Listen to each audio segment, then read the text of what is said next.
Hello and welcome to Schrader RC.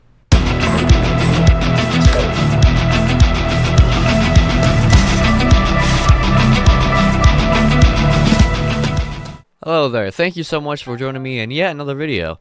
These are 16 items that are important for all RC airplane pilots to own for their planes. Before we start, I just want to say thank you all so much from the bottom of my heart for getting me past 100 subscribers and even past 150. In my last video, I mentioned how we were at 99 and got to 100 before the video was even uploaded. So again, thank you and I love you guys. So let's get into the first item. Number 1. Screwdriver and tool sets. Everyone has an assortment of screwdrivers and tools around because just who doesn't? But on most planes you can buy, there will be small screws that everyone may not have the right tool for. It's great to purchase a separate set of all tools that are needed to fix or work on planes. These tools are ones such as Phillips head, flathead, hex drivers, small picks, and a set of wrenches. There's a small package of screwdrivers that are great for 90% of RC airplanes that actually come specifically from E-flite. I use those and they always get the job done and they never disappoint. Number 2. Toolbox or some sort of carrying case. It's great to have all the tools to work on your planes, but you should have a portable toolbox to hold all of your tools that you can take anywhere with you when you go flying so that you can make repairs on the go. Not only will it make taking tools easier, but it will help with staying organized and knowing where everything is at all times. I would recommend a small to medium-sized toolbox that is big enough to fit all of your tools, but small and convenient enough to carry around and take with you. Number 3. Super glue and setting spray. RC planes are known to break, especially styrofoam ones. Foam-safe super glue allows you to glue your planes back together if something breaks. Not only will it put your plane back together, the glue lasts a very long time and makes the part that you glued just as strong as it was when it was factory. Setting spray is not required, but it allows the glue to set and dry faster, allowing less time for gluing and more time for flying. Number 4. Battery charging mat. LiPo batteries are big crybabies and can overheat, catch fire, and sometimes even explode. A charging mat allows the battery to rest on a surface that won't hurt the surface below it, and it also allows protection from heat and fire. They are fireproof, but they will buy you more time to get the battery in someplace safe if something goes wrong. It doesn't seem that important at first, but it may save your planes from a fire and you from your life. Number 5. Battery storage case. Like the charging mat, a good case for your batteries is designed to stop a fire or mishap to damage anything else. Again, they aren't fireproof, but they will protect everything around the batteries for much longer. Lots of cases have a pocket for charging, so you can charge your batteries inside the case, allowing more protection than a charging mat. Also, they make it easier to carry more batteries on the go, so you're not having to just take a handful. Number 6. Screw assortment set. Lots of RC planes have small screws, bolts, and nuts that are easy to lose if you're not very careful. Having an assortment of screws, nuts, and bolts will allow you to have extra if you lose some of the factory ones. Number 7. Magnetic plate. Working on your planes may be one thing, but keeping track of the tiny screws that may make or break your ability to fly the plane in a short amount of time. Having a magnetic plate for you to put your screws on makes sure that the screws don't roll away and keep them in the same spot that you put them in. It's even better to get a plate that has different sections, which allow you to organize your screws and not mix them up. Number 8. Extra parts. If you break a plane, most of the time you will need to buy replacement parts for them. The most common broken parts that are purchased the most are propellers, landing gear, and plastic covers. It's best to purchase some of these at the same time of the purchase of your plane, so that you already have the spare parts and more time for flying. It sucks breaking a propeller and not being able to fly your plane because you have to wait for your new one to come in. Number 9. Battery plug adapters.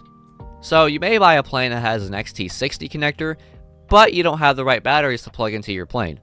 You can shove an EC3 plug into an XT60 connector and it will work, but it poses more of a risk of overheating and a fire. Having adapters to your batteries just makes it safer to fly your planes on any battery.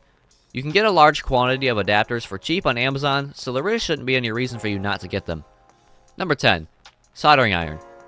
Nowadays, there's a lot of small and portable soldering irons that are cordless and convenient for fixing broken wires. Broken wires do suck, but having a soldering iron allows you to fix those wires and make them like new. If you've never soldered before, don't worry, it's really not that hard. You should practice on some extra wires if you have any laying around, but it's pretty easy and it doesn't take a lot of time. Number 11. Extra Velcro strips. Lots of planes you buy new come with 1 or 2 Velcro strips to attach to your battery. But if you buy more batteries, you're going to need some more Velcro strips. Velcro makes it safe and easier to make sure your battery stays in its place and not allow it to move around. The last thing you want is for your CG to change drastically mid-flight because your battery slipped out of its straps. It's very important to keep those batteries secure in the plane. Number 12. Original UMX boxes. This isn't necessarily something you purchase, but if you've ever bought any of E-Flight's UMX planes, you know that they come fully assembled right out of the box. New UMX boxes are made to serve as a carrying case for your planes and even have spots for 102 transmitters, batteries, and more. Don't throw away your UMX boxes, keep them to protect your fragile UMX planes. Number 13. Extra bind plugs.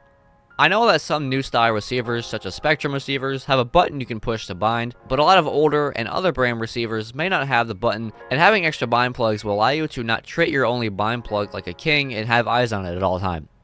Bind plugs are super easy to lose since they are really small, so having extra can be a game changer. Number 14. WD-40 or lubricant. Having some sort of lubricant is nice to make sure your moving parts stay moving freely. I don't think that plastic moving parts would lock up, not unless your planes are sitting outside for a very long time, but having lubricant allows your joints such as hinges, wheels, and other moving parts to stay completely free as they should. The more you fly, the more dirt and debris can get up into those small spaces that you can't see, so giving your joints a spray of WD-40 can clear everything up and make sure everything moves as they should. Number 15. Clear tape. Lots of planes have foam hinges, especially styrofoam planes, and over time they start to break down and come off, and your control surfaces may not be hanging on by much anymore. Having clear and strong tape will allow you to make your own hinges while actually making them hard to see aesthetically. There are definitely better ways to fix broken foam hinges, but using clear tape is one of the cheapest and fastest way of repairing them. And lastly, number 16. Thumbtacks and rubber bands. If you're looking for a simple way to hang your planes from a wall, using thumbtacks and rubber bands will allow you to do so with ease.